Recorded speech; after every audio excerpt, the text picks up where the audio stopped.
I didn't find out my mom had sold my childhood home until a stranger knocked on the door and asked when I'd be finished packing. That's how I learned she had sold the family house without telling me. And somehow, I was the last one to know. I grew up in that house. White siding, blue shutters, a maple tree out front that my dad planted the year I was born. It wasn't just a property. It was every scraped knee, every Christmas morning, every late-night kitchen conversation after my first breakup. After Dad passed, it became just Mom and me, or at least that's what I believed. I moved out at 27 for work, but I still visited twice a month. I kept a key, my old bedroom stayed intact, my high school trophies were still on the shelf. Mom always said, "This will always be your home." So when she called one Sunday afternoon and casually mentioned she was downsizing, I didn't panic. I thought she meant repainting, decluttering, maybe refinancing. I didn't know I was about to walk straight into a full-blown childhood home drama. The next weekend, I drove down with groceries and flowers, but when I turned onto our street, there was a "sold" sign planted into the lawn. My stomach dropped. I parked, sat in silence. Maybe it was a mistake. Maybe she meant to tell me. Inside, boxes were stacked along the hallway walls. Not the neat kind, the rushed kind. "Mom?" I called out. She appeared from the kitchen, wiping her hands on a dish towel like everything was normal. "Oh, good, you're here," she said. "We need to talk." Not, "I'm sorry," not, "I should have told you," just, "We need to talk." That's when she told me she had sold the family house without telling me because it was too emotional to discuss. Too emotional, as if I wasn't part of the emotion. She explained it like it was practical. The market was good. Maintenance was expensive. She wanted a fresh start. But something felt off. There had been no listing, no open house I knew about, no conversation about inheritance, equity, or even the fact that I still stored half my life there. That house wasn't just bricks and drywall, it was part of my future, or at least I thought it was. When I asked about the buyer, she hesitated, just a fraction of a second. "Just someone local," she said quickly. I nodded, but my instincts whispered, "Something is wrong." The paperwork was already signed, closing was in 2 weeks, and suddenly what felt like a simple downsizing started to feel like an inheritance house dispute waiting to explode. I wasn't on the deed, but Dad had always told me, "This house is yours one day."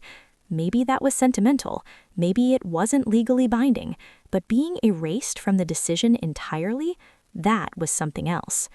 That night, I sat in my old bedroom surrounded by half-packed boxes. I ran my hand along the wall where I had once taped college acceptance letters. I replayed every conversation Mom and I had ever had about our future, and one thought kept looping in my head. She sold the family house without telling me. Why? And more importantly, what wasn't she telling me now? I didn't confront her that night. I told myself I needed facts, because this wasn't just a housing family drama about a mother downsizing. This felt layered, complicated, quietly strategic, and my mom had never been impulsive. The next morning, I offered to help pack. She hesitated. That tiny pause again. Then she smiled. "Sure, honey." We worked in silence for a while, the kind that hums with unspoken tension.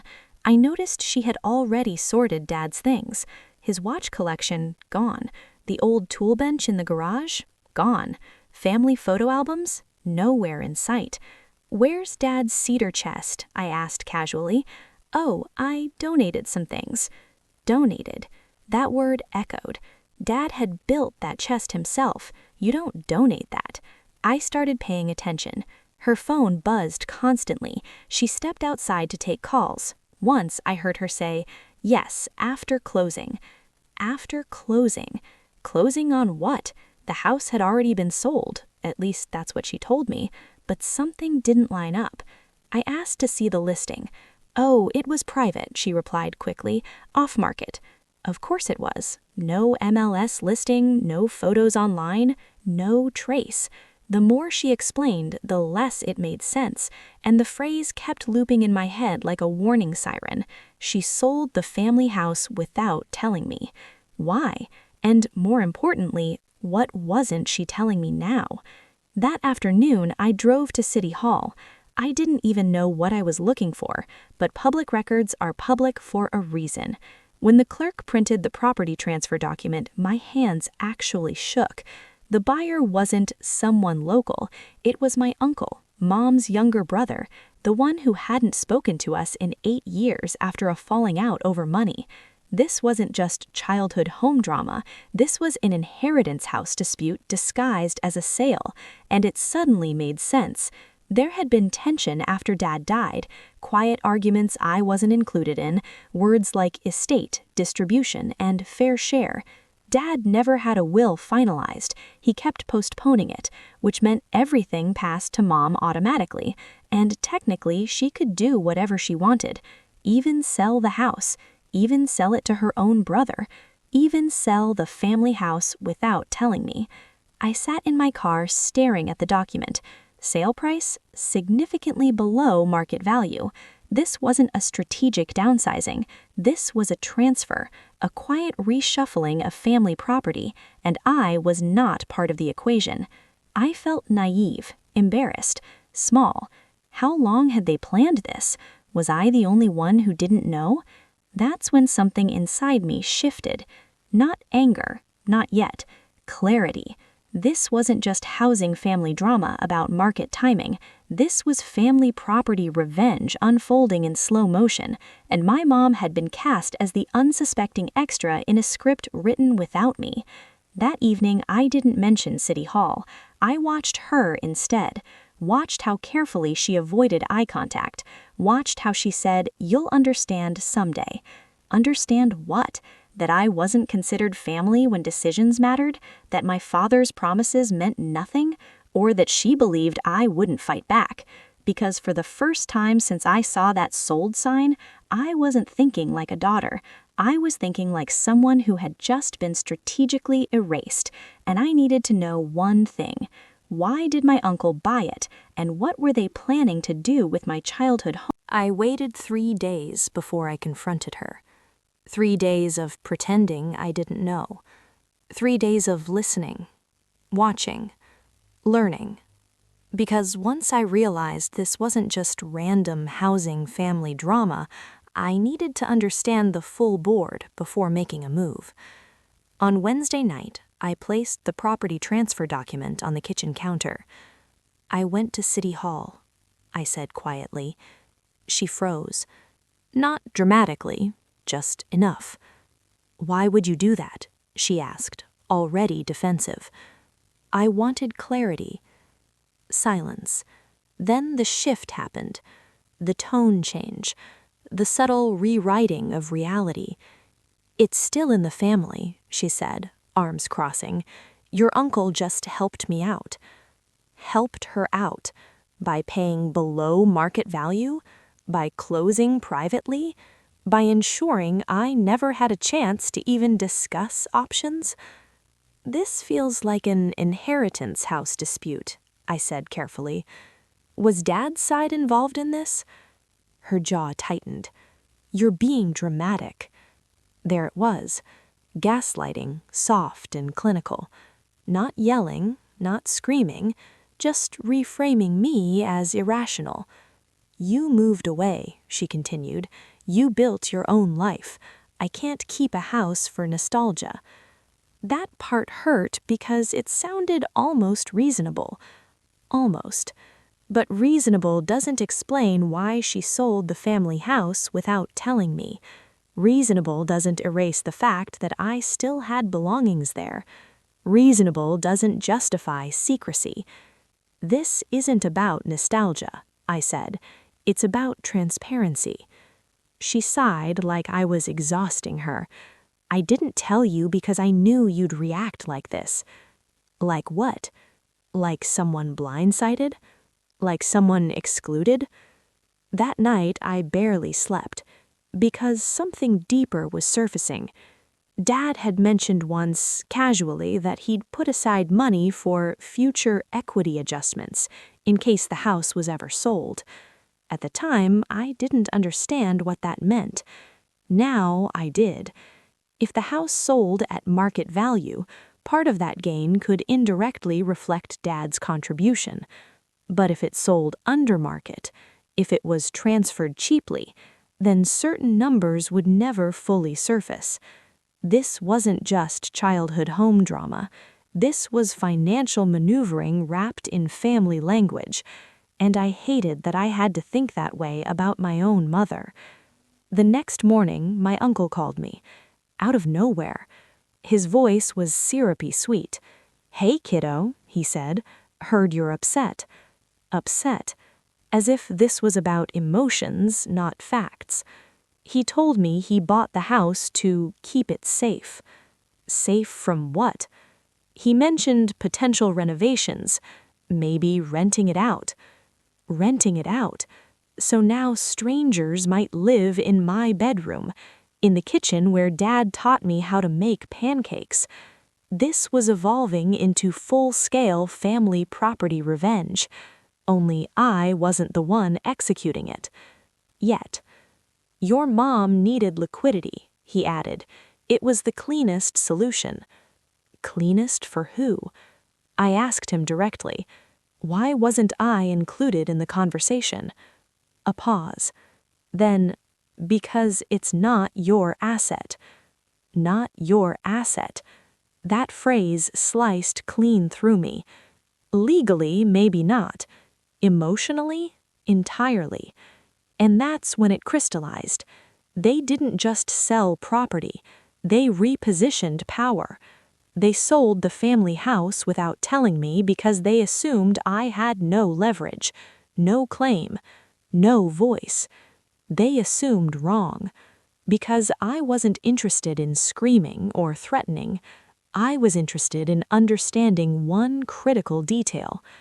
If this was so clean, why did it feel so carefully hidden? The breaking point didn't come with shouting. It came with paperwork. 3 days before closing, I went back to the house alone. Mom was meeting with her financial advisor. Uncle Mark was busy. The timing felt coordinated. Boxes lined the hallway now. My childhood home felt hollow, echoing, like it already belonged to someone else. I walked into Dad's old office, the one room Mom hadn't completely emptied. His filing cabinet was still there, locked, but I knew where he kept the spare key. Top shelf of the closet, behind an old tax binder. Some habits don't change. Inside were neatly labeled folders, mortgage statements, insurance documents, estate planning drafts. Drafts, not finalized, but detailed. I sat on the floor and started reading. That's when my chest tightened. Dad had drafted a plan 2 years before he passed. It wasn't legally executed, but it outlined something very specific. If the house were ever sold, he intended for part of the proceeds to be placed in a trust for my daughter's housing stability. My name, in ink. It wasn't binding, but it was clear. He had wanted protection for me. And suddenly this inheritance house dispute didn't feel accidental anymore. If the house sold under market, if proceeds were minimized, then that housing stability cushion would shrink or disappear entirely. I drove straight to Mom's condo, the one she hadn't told me she had already put a deposit on. Yes, that was the other detail I discovered in the cabinet. She hadn't just sold the family house without telling me. She had secured her next move weeks before informing me. This wasn't emotional avoidance. This was strategic sequencing. When she opened the door, I didn't yell. I placed the estate draft on her kitchen island. "I found this," I said. Her face drained of color. "That wasn't finalized," she whispered. "But it was his intention." Silence. Thick. Heavy. "He wanted part of the sale to support my housing future," I continued. "Did you know that?" She didn't answer immediately. And in that pause, I got my answer. "Yes," she said finally. But things changed. Things changed. Dad died. That's what changed. But intentions don't evaporate just because paperwork wasn't notarized. You sold the family house without telling me, I said softly, to the one person who benefits from minimizing transparency. That's not fair, she snapped. When I left her condo that night, I didn't cry. I didn't call friends. I didn't post anything vague online.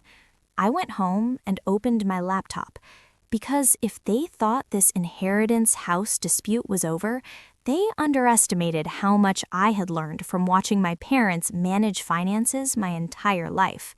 Dad used to say, emotion is expensive, documentation is power, so I started documenting.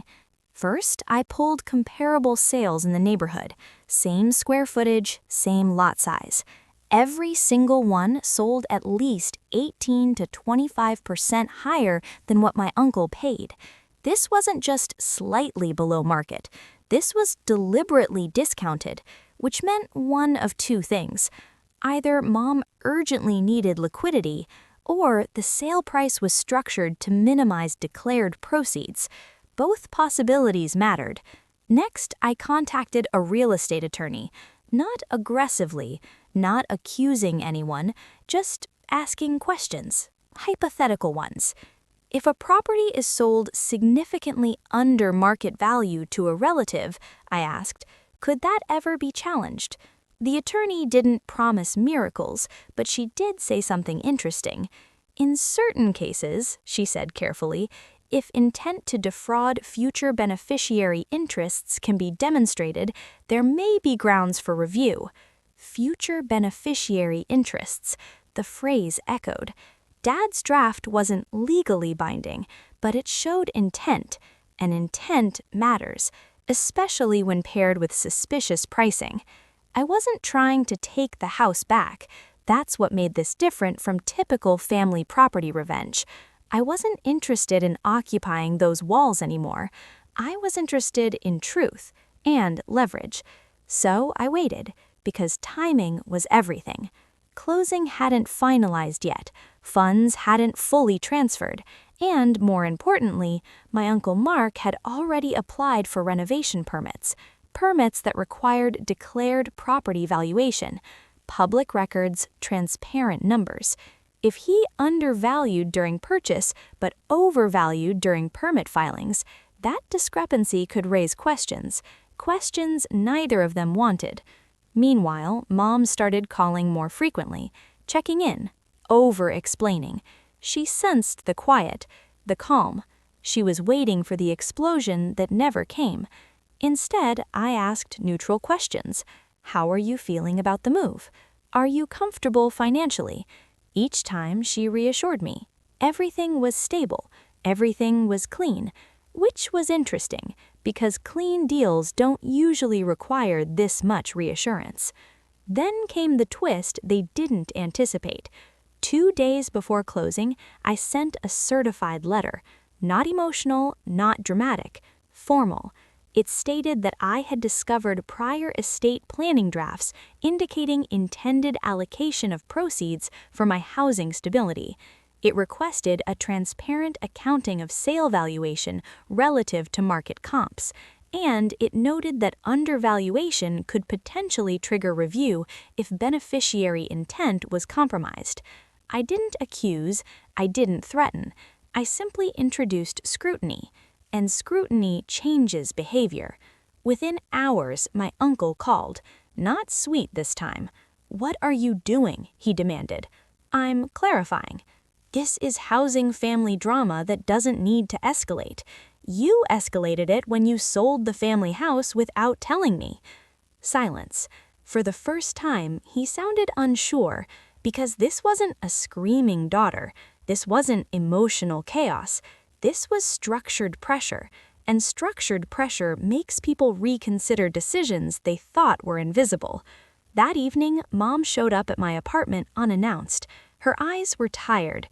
"You're going to delay closing," she said. "I'm asking for transparency. You're making this ugly." No, I wasn't. I was making it visible. and visibility was the one thing they had carefully avoided from the beginning of this childhood home drama. The quiet phase had begun, and they could feel it, because for the first time since she sold the family house without telling me, I wasn't reacting. I was negotiating from strength. Closing was postponed, not canceled, not exploded into court, just postponed. And that tiny delay shifted the entire power dynamic, because now there was documentation attached to the transaction, questions in writing, comparables on record, a paper trail that didn't exist before I sent that letter. This wasn't loud family property revenge. This was controlled exposure. My uncle tried to downplay it. It's just procedural, he told my mom, but I could hear the strain in his voice during our next call. Why are you doing this? He asked. I'm clarifying. He exhaled sharply. That draft wasn't legal. No, I agreed, but the pricing pattern might raise concerns. And that's what this inheritance house dispute had become, not emotional warfare, but financial math. 2 days later, I received an unexpected email from my mom's financial advisor. Apparently, he wanted to clear up misunderstandings. We met over Zoom. He was polite, professional. He explained that the discounted sale was a family accommodation, which is a delicate phrase. I asked one simple question. Was an independent appraisal conducted before the house was sold? Pause. No. That was the moment I knew the pressure was working, because if you're confident in your numbers, you get them validated. If you're trying to move quietly, you avoid outside opinions. Selling the family house without telling me was step 1. Avoiding appraisal was step 2. Meanwhile, something else surfaced. Through public permit filings, I saw that my uncle's renovation loan application listed a projected post-renovation value nearly 40% above his purchase price. 40%, which meant lenders saw the true potential value clearly. That discrepancy didn't look good, especially if someone asked why the initial transfer price was significantly lower. Again, I didn't threaten, I documented. I forwarded the information politely to the advisor. I just want alignment across declared valuations, I wrote. Alignment, such a harmless word, but it forced them into a corner. Mom called that night, not angry, not defensive, tired. I didn't think this would turn into housing. The appraisal came back 9 days later, 23% higher than my uncle's original purchase price, almost exactly in line with the comparables I had pulled. No surprises, except for one. The appraiser noted that the home had substantial renovation potential, increasing projected valuation beyond current condition, which meant even in its existing state, it had been undervalued. The room went very quiet during the follow-up meeting. Not explosive, just undeniable. My uncle tried to argue that family discounts were normal. The advisor disagreed. Discounts of this scale, he said carefully, can trigger scrutiny if challenged. Scrutiny. There it was again. That word had quietly reshaped everything. This inheritance house dispute was no longer emotional. It was procedural. And procedures don't care about ego. Mom looked at me across the table, not with anger, not even with shame, with something closer to realization. I didn't understand the implications, she said softly, and maybe that was true. Maybe this wasn't malicious family property revenge from her. Maybe it was panic mixed with misplaced trust. But intent doesn't erase impact. Selling the family house without telling me fractured something fundamental. The appraisal simply made that fracture visible. Here's where karma entered. Not through lawsuits, not through shouting matches, but through numbers. Because once the appraisal was official, the lender financing my uncle's renovation required alignment between purchase price and valuation. They requested clarification, which meant additional documentation, which meant tax implications, which meant a recalculation of projected profit margins. The clean deal wasn't so clean anymore. My uncle suddenly had 2 choices: proceed at adjusted fair market value or withdraw. He chose to withdraw, quietly. No dramatic announcement, just a notice that he would not move forward under revised terms. And just like that, the transfer dissolved. The house was back in Mom's name, but this time not quietly, not invisibly. Now there were records, appraisals, written intent acknowledgments, transparency. Mom cried that night, not because she lost the deal, because she realized how close she had come to compromising Dad's wishes and our relationship for something that wasn't even as secure as it appeared. "I thought I was protecting myself," she admitted. "And in the process," I said gently, "you stopped protecting us." It wasn't a victory speech. It was a reckoning. This childhood home drama had forced both of us to confront uncomfortable truths about control, about communication, about fear masquerading as practicality. A week later, Mom made a decision. She would still sell the house, but on the open market, full transparency, independent appraisal attached to listing, and before signing anything, we would review it together, not because I demanded ownership, but because exclusion was no longer acceptable. When the house officially sold 2 months later, it closed at a price even higher than the appraisal. A portion of the proceeds was placed into a modest trust in my name, exactly as Dad had intended in principle. Not extravagant, not life-changing wealth, but symbolic, protected, acknowledged. And the rest allowed Mom to downsize comfortably without hidden arrangements. My uncle stopped calling. I didn't block him. I didn't need to. Karma had already recalibrated the situation.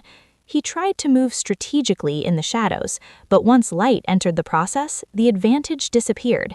And that's the thing about quiet pressure. It doesn't destroy people, it reveals them. And when this housing family drama finally settled, no one was publicly humiliated, no bridges were burned. But the power imbalance, that was permanently corrected. Because after she sold the family house without telling me, she never made a major decision without including me again. I thought I would feel triumphant, vindicated, like I had won. But when the final closing papers were signed, this time transparently, this time fairly, what I actually felt was quiet. Not because the childhood home drama hadn't hurt, it had, deeply. But because the resolution wasn't about reclaiming a building, it was about reclaiming my voice. The day before the new buyers moved in, I asked Mom if I could walk through the house one last time, alone. She handed me the key without hesitation. That small gesture meant more than she probably realized. I walked room to room slowly. The maple tree out front swayed in the wind. The kitchen still smelled faintly like lemon cleaner. My old room walls were freshly painted, but I could still trace where my acceptance letters once hung. This wasn't housing family drama anymore. It was memory. And memory doesn't disappear just because ownership changes.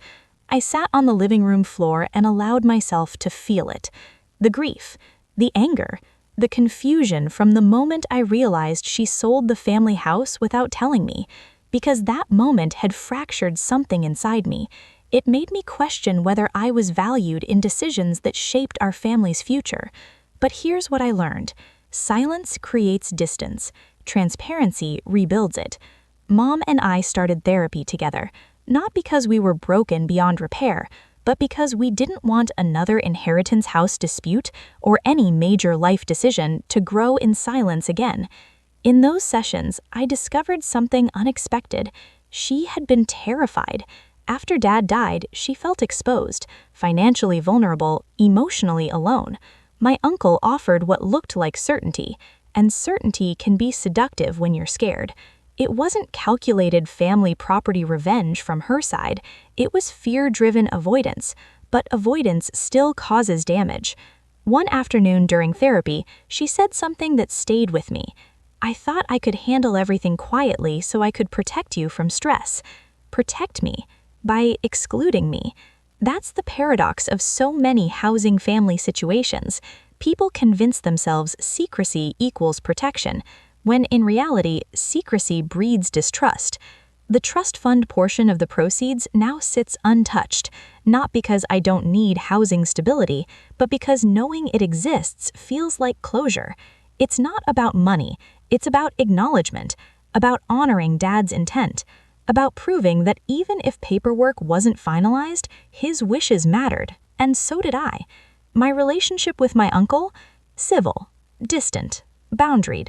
I don't harbor rage, but I also don't pretend it was harmless. Selling the family house without telling me changed how I evaluate family dynamics. It taught me that love without communication can still create damage, and that power imbalances thrive in silence. Sometimes people ask if I regret pushing back, if I regret introducing scrutiny, if I regret delaying the sale. I don't, because I didn't destroy anything. I illuminated it, and once everything was visible, the right outcome followed naturally. That's the difference between impulsive revenge and structured accountability. One burns bridges, the other reinforces boundaries. Now, when I drive past the street where I grew up, I don't feel bitterness. I feel evolution. The house gave me a childhood, the conflict gave me clarity, and the resolution gave me strength. Not the kind that screams, the kind that stands still and says, "Include me." So here's what I want to ask you. If someone you trusted made